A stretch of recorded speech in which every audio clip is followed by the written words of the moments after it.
Hello friends, स्वागत है आप सभी का डीएलएस न्यूज चैनल पर एक बार फिर से। तो आज तारीख हो गई 27 जून 2021, दिन संडे रविवार, और बात करेंगे आज के मुख्य समाचार और टुडे ब्रेकिंग न्यूज के अपडेट वीडियो में। नजर डालते हैं देश भर की तमाम बड़ी खबरों पर। काफी महत्वपूर्ण और सिलेक्टेड खबरें हैं, सो इस वीडियो को ध्यान से पूरा देखते रहिएगा। सीधे बात करें पहले अपडेट में, तो देखिए आप अब पेंशनर्स को नहीं काटने होंगे बैंक के चक्कर। व्हाट्सएप और ईमेल के जरिए आपको पेंशन स्लिप मिल जाएगी। दरअसल केंद्र सरकार ने लगभग अपने 60 लाख पेंशनर्स को बड़ी राहत दी है। इसको लेकर सरकार ने सभी बैंकों को आदेश भी जारी कर दिया। पेंशनर्स यानी कि जिन लोगों को पेंशन मिलती है, उनकी सुविधा के लिए अब बैंकों से उन्हें मासिक पेंशन पर्ची यानी कि पेंशन स्लिप देने को कहा गया, जिसमें जमा की गई राशि और टैक्स कटौती के विवरण की भुगतान की पूरी डिटेल्स होगी। और ये स्लिप पाने के लिए अब पेंशनर्स को बैंकों के चक्कर भी नहीं काटने पड़ेंगे, बल्कि उनको उनके रजिस्टर्ड मोबाइल नंबर पर, व्हाट्सएप पर, ईमेल पर ये डिटेल्स हर महीने मिलती रहेगी। ओके, ये नई सुविधा शुरू की जा रही है। और अगली बड़ी खबर देखिए दोस्तों, फार्मर्स प्रोटेस्ट यानी कि किसान आंदोलन और तेज होता जा रहा। देखिए कल ही किसानों ने एक बार फिर से अपने आंदोलन को तेज किया। चंडीगढ़ में 7 किलोमीटर अंदर घुसे पंजाब के हजारों किसान बैरिकेड्स तोड़ने पर पुलिस ने उनके ऊपर पानी वगैरह की बौछार भी की है। कुछ तस्वीरें और वीडियो फुटेज भी आप देख सकते हैं। वहीं इसी बीच किसानों के नेता राकेश टिकैत का कहना है कि जुलाई में 2 और रैलियां होगी। उन्होंने कहा कि सरकार बिना ट्रैक्टर के मानती ही नहीं है, यानी कि उनको ट्रैक्टर रैली करनी ही पड़ती है। आपको बता दो, केंद्र सरकार के तीनों कृषि कानूनों के खिलाफ किसान भाई लोग जो हैं, मुख्य तौर पर पंजाब, हरियाणा और पश्चिम उत्तर प्रदेश के किसान लगभग पिछले 6-7 महीनों से अपना आंदोलन कर रहे हैं। 7 महीने इस आंदोलन को पूरा हो चुके हैं। और इसी मौके पर किसानों ने कृषि बचाओ लोकतंत्र बचाओ दिवस के रूप में एक बार फिर से अपने आंदोलन को तेज किया था कल से ही। वहीं इधर मध्य प्रदेश में भी किसान आंदोलन और ज्यादा उग्र हुआ। किसानों के नेता बोले कि जब तक कृषि कानून वापस नहीं होंगे तब तक आंदोलन तो ये रुकने वाला है नहीं। किसानों ने उपराज्यपाल को ज्ञापन भी सौंपा और राकेश टिकैत का ऐलान निकल कर आ रहा कि अगले महीने 2 और ट्रैक्टर रैलियां करेंगे हम। उन्होंने कहा कि 9 और 24 जुलाई को भी ट्रैक्टर रैलियों का आयोजन किया जाएगा। चलिए अगली बड़ी खबर देखिए दोस्तों, भारत के प्रधानमंत्री नरेंद्र मोदी ने वैक्सीनेशन प्रोग्राम को लेकर उच्च अधिकारियों के साथ एक हाई लेवल मीटिंग की और उन्होंने कहा कि राज्यों में कुछ भी हो जाए, टेस्टिंग कम नहीं होनी चाहिए। अब देश में कोरोना की दूसरी लहर की रफ्तार धीरे धीरे कम हो रही है और साथ ही गाँव से लेकर शहर तक टीकाकरण यानी कि वैक्सीनेशन में भी तेजी आ रही है। और इसी वैक्सीनेशन को लेकर कल शाम को ही प्रधानमंत्री ने उच्च स्तरीय एक बैठक की और इस बैठक में पीएम मोदी ने वीडियो कॉन्फ्रेंसिंग के जरिए कोविड-19 के टीकाकरण अभियान की प्रगति और तीसरी लहर पर चर्चा की। इस बैठक में पीएमओ के अधिकारी और स्वास्थ्य सचिव भी मौजूद रहे और साथ ही डेल्टा वेरिएंट को लेकर भी चर्चा हुई। डेल्टा वेरिएंट भारत के कई राज्यों में पसार चुका अपने पैर। राजस्थान सहित तकरीबन 12 राज्यों में जो डेल्टा वेरिएंट के केस पाए गए हैं। मैं आपको आगे कोरोना अपडेट्स में और ज्यादा जानकारी बताऊंगा इसके बारे में। और बाकी देखिए दोस्तों, टीकाकरण अभियान पर जो पीएम मोदी की बैठक हुई उसमें हर एक बात का जायजा लिया। पीएम मोदी ने अपडेट लिया। भारत में 6 दिन में 3.7 करोड़ खुराकें जो है वैक्सीन की लगवाई गई है। और प्रधानमंत्री ने टीकाकरण की इस बढ़ती गति पर संतोष भी व्यक्त किया। आपको पता होगा 21 जून से ही योग दिवस से ही हमारे देश में टीकाकरण की जो नई नीति लागू की गई है, उसके बाद से ही हमारे देश में नंबर ऑफ वैक्सीन यानी कि टीका लगाने की संख्या में भारी बढ़ोतरी हुई, तो एक अच्छी पहल है ना। अच्छा अगली खबर देखिए, अब 1 जुलाई को कारगिल और लद्दाख की पार्टियों से केंद्र सरकार की मुलाकात होगी, क्योंकि जम्मू कश्मीर के दलों से तो ऑलरेडी पीएम सरकार मुलाकात कर चुकी है। आपको पता होगा 5 अगस्त 2019 को जम्मू कश्मीर से अनुच्छेद 370 के अधिकांश प्रावधान हटा दिए गए थे और उसके बाद से राज्य को 2 केंद्र शासित प्रदेशों में बांट दिया गया। और अब ऐसे में सरकार ने यही प्लान बनाया कि 1 जुलाई को कारगिल और लद्दाख के सभी दलों और सिविल सोसाइटी के सदस्यों को न्योता दिया है। और जम्मू कश्मीर की सभी पार्टियों के साथ बातचीत करने के बाद अब पीएम मोदी इन पार्टियों से बातचीत करेंगे। देखते हैं क्या निर्णय वगैरह आते हैं, मैं आपको अपडेट बताता रहूंगा। फिलहाल देखिए अगली खबर जो आपके आम जीवन में बहुत काम आने वाली है। दोस्तों बहुत बार ऐसा होता है ना कि दुकानदार हमें कोई सामान एक्सपायर दे देता है और फिर जब हम उसे वापस रिटर्न करने की बोलते हैं तब वो वापस लेता भी नहीं है और उल्टा नाटक करता है। ऐसा अगर आपके साथ भी हो जाए, कोई दुकानदार आपको गलत सामान दे दे, एक्सपायर्ड सामान दे दे जिसकी तारीख निकल चुकी है, तो आप इन नंबरों पर फोन कर सकते हैं और तुरंत उसकी कंप्लेंट दर्ज करा सकते हैं। इसको लेकर सरकार ने एक हेल्पलाइन नंबर जारी किए हैं। नंबर आप स्क्रीन पर देख पा रहे। अगर कोई भी दुकानदार आपके साथ किसी भी तरह की फ्रॉड, जालसाजी, धोखेबाजी करता है ना, तो तुरंत आप ये नंबर डायल करें। इन नंबर को आप अपने फोन में सेव करके ही रख लें। टोल फ्री नंबर है 1800114000। इस नंबर पर भी कॉल कर सकते हैं या 14404। इस नंबर पर भी कॉल करके आप किसी दुकानदार, सर्विस प्रोवाइडर या फिर किसी डीलर की शिकायत कर सकते हैं। या आप इन नंबरों पर मैसेज भी कर सकते हैं 8130009809। इस नंबर पर मैसेज भी कर सकते हैं। मैसेज करने के बाद आपको एक आगे से कॉल आएगा और तब आप अपनी कंप्लेंट दर्ज करा सकते हैं। ऑनलाइन इसको लेकर पोर्टल भी है, consumerhelpline.gov.in पर जाकर के आप ऑनलाइन कंप्लेंट भी रजिस्टर कर सकते हैं। ओके, ये आपके अधिकार हैं, इसलिए इन बातों को जरूर ध्यान रखा कीजिएगा जिंदगी में। ओके, और चलिए फिलहाल बात करें अपन अगली बड़ी खबर। देखिए दोस्तों, मध्य प्रदेश राज्य राज्य में एक नया नियम लागू हो चुका है और जमीन खरीदने या बेचने में अब गड़बड़ी या धोखाधड़ी का कोई भी डर नहीं होगा। दरअसल मध्य प्रदेश में अब जमीनों की खरीद बेच में यानी कि लेन देन में होने वाले फ्रॉड पर लगाम लग सकेगी। बात कुछ यूं है कि कोई भी खरीदार जमीन खरीदने के पहले ये जान सकेगा कि उस जमीन पर कोई विवाद तो नहीं चल रहा। किसी न्यायालय में अगर उस जमीन पर कोई प्रकरण चल रहा है तो उसका पता उसको पहले से ही चल जाएगा। राज्य सरकार इस तरह का एक मॉडल विकसित कर रही है और मध्य प्रदेश के पूरे राज्य में सभी जमीनों को लेकर एक टैग लगाया जाएगा। अगर किसी जमीन पर कोई फ्रॉड चल रहा है, मतलब पहले से कोई विवाद चल रहा है, कोर्ट में कोई उसका प्रकरण चल रहा है, तो उस जमीन को गलती से आपको कोई बेच नहीं दे। इसलिए आप राजस्व विभाग के पोर्टल पर ऑनलाइन ही उसका स्टेटस अब चेक कर पाओगे। तो ये डेटा मतलब सब कुछ ऑनलाइन किया जा रहा है एमपी में। ओके,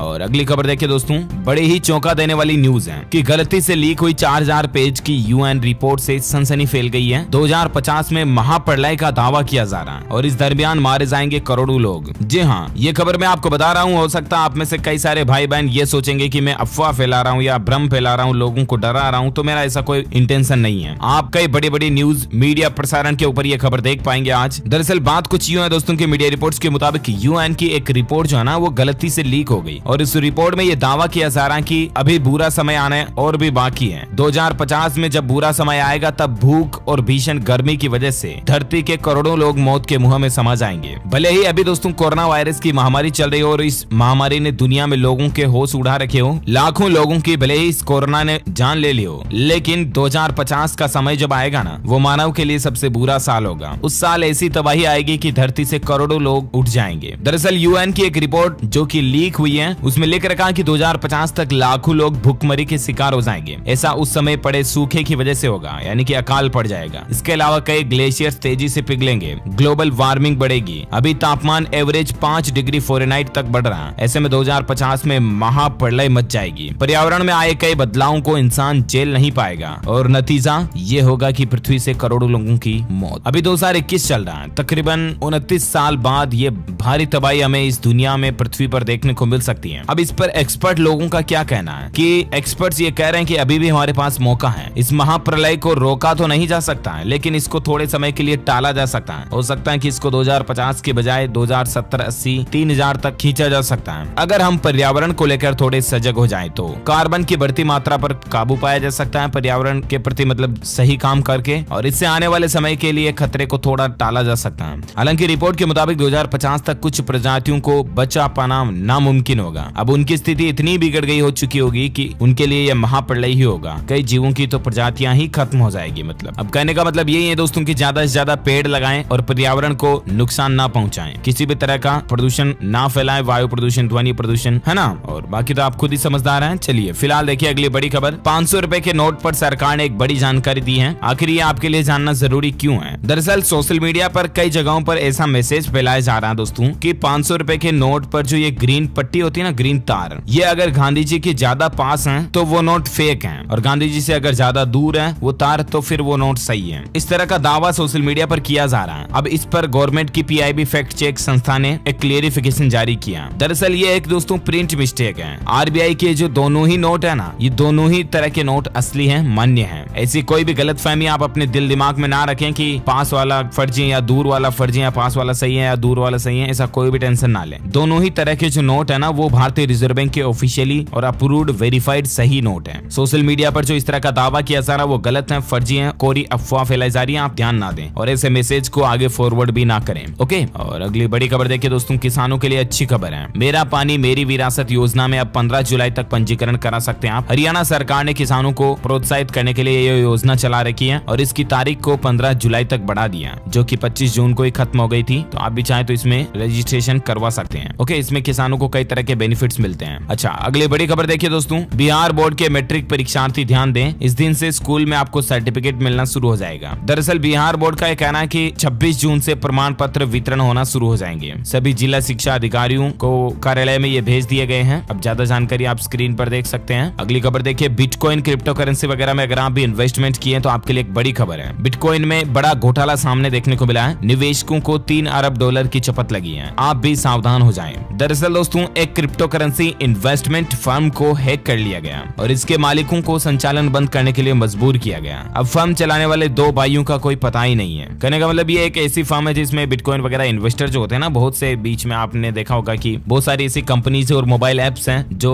बीच में ब्रोकर का काम करते हैं, आपको क्रिप्टो करेंसी में इन्वेस्टमेंट कराने का एक प्लेटफॉर्म मुहैया कराते हैं, राइट। तो वो ही अब भाग चुके हैं क्योंकि उनकी कंपनी हैक हो चुकी है। सो प्लीज आप भी केयरफुल, सावधान रहें अगर ऑनलाइन क्रिप्टो करेंसी वगैरह में लेन देन करते हैं तो। ओके, और अगली खबर देखिए, तमिलनाडु सरकार ने 12वीं के रिजल्ट के लिए मूल्यांकन फॉर्मूले की घोषणा कर दी है। और इस मूल्यांकन फॉर्मूले से जो कोई छात्र अगर असंतुष्ट होंगे तो अगर वे चाहें तो 12वीं की लिखित परीक्षा में उन्हें बैठने का मौका भी दिया जाएगा। बाकी दोस्तों 12वीं का जो रिजल्ट है ना वो किस आधार पर आएगा, इसको लेकर स्ट्रक्चर जारी किया गया है। तमिलनाडु बोर्ड का 12वीं का जो रिजल्ट होगा ना वो 10वीं 11वीं की परफॉर्मेंस के आधार पर तैयार किया जाएगा। 50% मार्क्स तो आपको 10वीं बोर्ड की परीक्षा के रिजल्ट से मिलेंगे। 11वीं में लिखित परीक्षा के आधार पर प्राप्त अंकों से आपको 20% मार्क्स मिलेंगे। 12वीं के प्रैक्टिकल और इंटरनल असेसमेंट के जरिए आपको 30% मार्क्स मिलेंगे। हालांकि रिजल्ट कब अनाउंस होगा इसका अभी तक कोई अपडेट नहीं है। बाकी हाल ही में आपको बताऊंगा सुप्रीम कोर्ट ने आदेश दिया, उसके मुताबिक 31 जुलाई तक रिजल्ट आ जाना चाहिए। ओके, अगले अपडेट में बात करें दोस्तों आज के मौसम समाचार को लेकर कुछ महत्वपूर्ण जानकारी मैं आपके साथ शेयर करना चाहूंगा। देखिए आप, बिहार में बाढ़ का कहर बढ़ रहा है। 9000 से ज्यादा लोग सुरक्षित स्थानों पर भेजे गए। अगले 72 घंटे बिहार राज्य में और भी खतरे का अलर्ट जारी किया गया। वहीं बड़ी खबर देखिए, मौसम का मिजाज अब बदल रहा है। तेज हवाओं के साथ बिहार के कई हिस्सों में बारिश की संभावना जारी की गई है। जहां कई राज्यों में दोस्तों भारी बारिश की चेतावनी जारी की गई है। राजधानी दिल्ली सहित किन किन राज्यों में बारिश हो सकती है, तो संपूर्ण भारत का आज 27 जून 2021 का मौसम पूर्वानुमान आखिर क्या कहता है आपको बता दूं। अगले 24 से 48 घंटों के दौरान पूर्वी उत्तर प्रदेश, बिहार के कुछ हिस्सों में, झारखंड, पश्चिम बंगाल, उड़ीसा, तेलंगाना, अंडमान निकोबार द्वीप समूह और साथ ही पूर्वोत्तर भारत, तटीय कर्नाटक, कोंकण, गोवा, मध्य प्रदेश, छत्तीसगढ़, पश्चिमी हिमालय, दक्षिण पूर्व राजस्थान, गुजरात में हल्के मध्यम बारिश आपको देखने को मिल सकती है। वहीं पंजाब, हरियाणा, दिल्ली, उत्तरी राजस्थान और पश्चिमी उत्तर प्रदेश के कुछ हिस्सों में बारिश से धूल भरी आंधी भी चल सकती है। ओके, तो ये रहा अगले 24 से 48 घंटों के दौरान का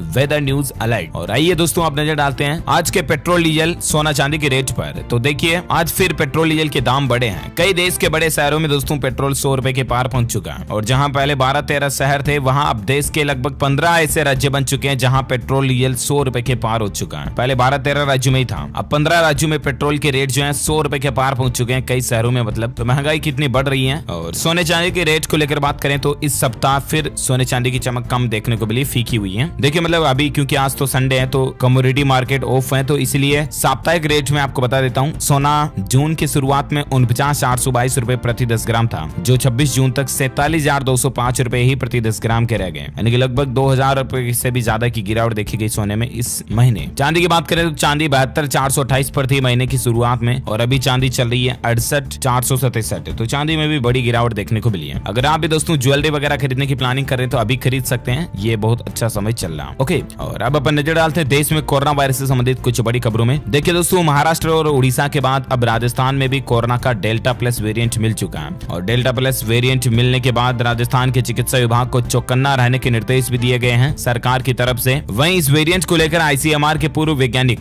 रमन गंगाखेडकर बोले कि डेल्टा वेरिएंट बहुत फैला और इसीलिए डेल्टा प्लस भी बहुत ज्यादा गंभीर है, क्योंकि जो कोरोना का सिंपल डेल्टा वेरिएंट था ना वो भी बहुत ज्यादा संक्रामक था और काफी फैला था। ये तो डेल्टा प्लस वेरिएंट है, तो बहुत ज्यादा सतर्क रहने की जरूरत है इसको लेकर। अभी तक के रिकॉर्ड के मुताबिक दोस्तों ये डेल्टा प्लस वेरिएंट जो है कुल 12 राज्यों तक पहुंच चुका है। इसके 51 केस लगभग मिल चुके हैं 12 राज्यों में, मध्य प्रदेश, पंजाब, गुजरात, केरल, आंध्र प्रदेश, तमिलनाडु, जम्मू कश्मीर, उड़ीसा, राजस्थान और कर्नाटक। इन राज्यों में डेल्टा प्लस वेरिएंट के केस पाए गए हैं। अब तक 51 मामलों का पता चला। ओके, और कोरोना पर अगली खबर देखिए दोस्तों, राजधानी दिल्ली में अनलॉक 5 की गाइडलाइंस जारी हो चुकी है। अब दिल्ली में जिम खुलेंगे, योग संस्थान भी खुलेंगे और शादी समारोह में 50 लोग शामिल हो पाएंगे, यानी कि दिल्ली में अनलॉक में कुछ छूट ढील को और भी ज्यादा बढ़ाया गया है। दिल्ली में अनलॉक को लेकर जो नई गाइडलाइंस जारी हुई है उसमें ज्यादा डिटेल्स आप स्क्रीन पर देख सकते हैं। अरविंद केजरीवाल सरकार की तरफ से दिल्ली में ये नए नियम लागू कर दिए गए हैं। ओके, और अगली खबर देखिए दोस्तों, राजधानी दिल्ली के अलावा राजस्थान में भी अनलॉक को लेकर नई गाइडलाइंस जारी हुई है। अब सुबह 5 बजे से लेकर शाम 4 बजे तक सभी धार्मिक स्थल वगैरह खुल पाएंगे, मंदिर मस्जिद वगैरह ये भी खुल सकेंगे। साथ ही ऑफिस में कर्मचारियों की संख्या जो पहले 25 या 25% के लगभग थी, उसमें अब आधे कर्मचारी ऑफिस में आ सकेंगे, 50% छूट दे दी गई है। तो ये राजस्थान में अनलॉक को लेकर कुछ नई गाइडलाइंस जारी की गई है। साथ ही अगली खबर देखिए, त्रिपुरा राज्य ने 10 शहरों में एक सप्ताह के लिए कर्फ्यू को बढ़ा दिया। 2 जुलाई तक यहाँ पर पाबंदियां लागू रहेगी त्रिपुरा राज्य में। अब कौन कौन सी सिटीज में यहाँ पर लॉकडाउन को फिर से बढ़ाया गया है लगभग एक सप्ताह के लिए, तो जानकारी आप स्क्रीन पर देख सकते हैं। इतना ही नहीं दोस्तों, मध्य प्रदेश सरकार का भी एक बड़ा फैसला देखिए। अब संडे को लॉकडाउन खत्म हो चुका है, यहाँ पर अनलॉक की गाइडलाइंस लागू की गई है। नाइट कर्फ्यू हालांकि अभी जारी रहेगा, बाकी जो वीकेंड लॉकडाउन था ना संडे वाला, वो एमपी में खत्म हो चुका है। ओके, अगली खबर देखिए, देश में दिसंबर तक उपलब्ध होंगी 135 करोड़ कोरोना वैक्सीन की डोज और यहाँ तक कि बच्चों को भी जल्द ही वैक्सीन लगाई जाएगी। सुप्रीम कोर्ट में केंद्र सरकार ने ये जवाब दिया है। केंद्र सरकार का कहना दोस्तों की जायडस कैडिला वैक्सीन का 12 से 18 साल तक के बच्चों पर क्लिनिकल ट्रायल लगभग पूरा हो चुका है और बहुत जल्द भविष्य में ये वैक्सीन 12 से 18 साल तक के बच्चों के लिए भी अवेलेबल हो जाएगी। ये सुप्रीम कोर्ट में सरकार ने एफिडेविट के तौर पर हलफनामा दाखिल किया है, जो कि अच्छी पहल है वाकई में। अच्छा, भारत में आज के ताजा कोरोना डेटा यानी कि आंकड़ों की बात करें तो पिछले 24 घंटों के दौरान 49,701 नए कोरोना के मामले देखे गए, जबकि 1255 लोगों की 24 घंटों में मौत हुई। उसके बाद अभी भारत में मरने वालों की कुल संख्या का आंकड़ा 3,95,780 तक पहुंच चुका है। भारत में अभी एक्टिव केस की संख्या 5,81,000 से भी ज्यादा चल रही है। ओके, तो ये तो रहा आज का ताजा कोविड डेटा और आइए अब नजर डालते हैं दोस्तों देश से जुड़ी कुछ और बड़ी खबरों में। देखिए आप अपडेट, बिहार के हर जिले में लगेगी बायोप्लास्टिक प्रोडक्ट की मैन्युफैक्चरिंग यूनिट। बिहार सरकार ने इस साल के अंत तक यानी कि दिसंबर 2021 तक सिंगल यूज प्लास्टिक पर हर तरह की पाबंदी लगाने की अधिसूचना पिछले सप्ताह जारी की है और इसको लेकर अब नई प्लानिंग ये बन रही है सरकार की कि बिहार के राज्य में हर जिले में बायोप्लास्टिक प्रोडक्ट की मैन्युफैक्चरिंग यूनिट लगाई जाएगी, जिससे कि इस प्लास्टिक के वेस्टेज को काम में लिया जा सके, है ना। अच्छा, अगली खबर देखिए, फ्रांस के राफेल ने बनाया नया रिकॉर्ड,